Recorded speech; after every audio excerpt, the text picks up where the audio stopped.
2 সপ্তাহ আগেও উত্তরা মতিঝিলের 2.5 থেকে 3 লাখ মানুষ মাত্র আধ ঘন্টায় কর্মস্থলে যেতে পারতেন।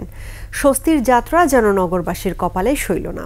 স্বপ্নের মেট্রো রেলে দুর্বৃত্তদের হামলায় মেট্রো বন্ধ থাকায় আবারও যানজটে নাকাল রাজধানীবাসী। জনগণের সম্পদ ধ্বংসের চক্রান্তে জড়িতদের বিচার চান মেট্রো যাত্রীরা। মানিক শিকদারের রিপোর্ট।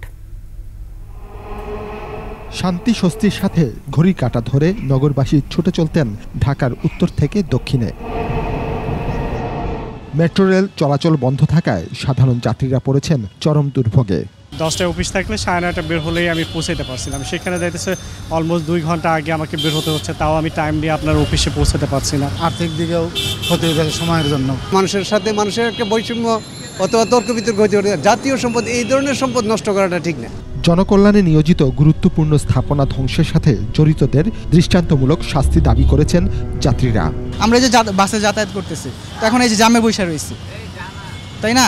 আমাদেরই তো ক্ষতি হয়েছে, যারা হামলা করছে তাদের তো কিছু না। যারা করছে এরা দেশের শত্রু, জনগণের শত্রু, এদের বিচারের আওতায় আসা উচিত। এমন দৃষ্টান্তমূলক শাস্তি হওয়া উচিত যাতে পরবর্তীতে জীবিকা বা জীবনের ক্ষেত্রে আঘাত করার ক্ষেত্রে যাতে কম্পন ধরে ভিতরে। কোটা বিরোধী আন্দোলনকে কেন্দ্র করে 19 জুলাই রাজধানীবাসীর স্বপ্নের এই মেগা প্রজেক্টে হামলা চালায় দুর্বৃত্তরা।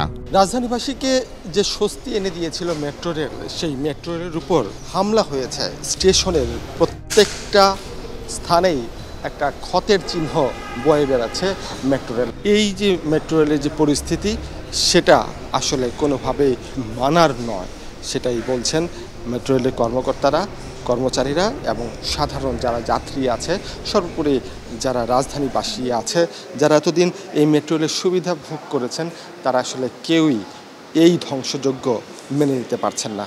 মেট্রো কর্তৃপক্ষ জানায় এই দুটি স্টেশন আবারও চালু করতে অন্তত 1 বছর সময় লাগবে।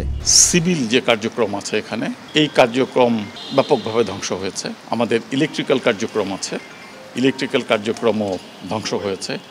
আমাদের মেকানিক্যাল কার্যক্রম আছে, সেই জায়গাগুলো ধ্বংস হয়েছে। সিগন্যালিং কার্যক্রম আছে, সেখানেও ধ্বংস হয়েছে।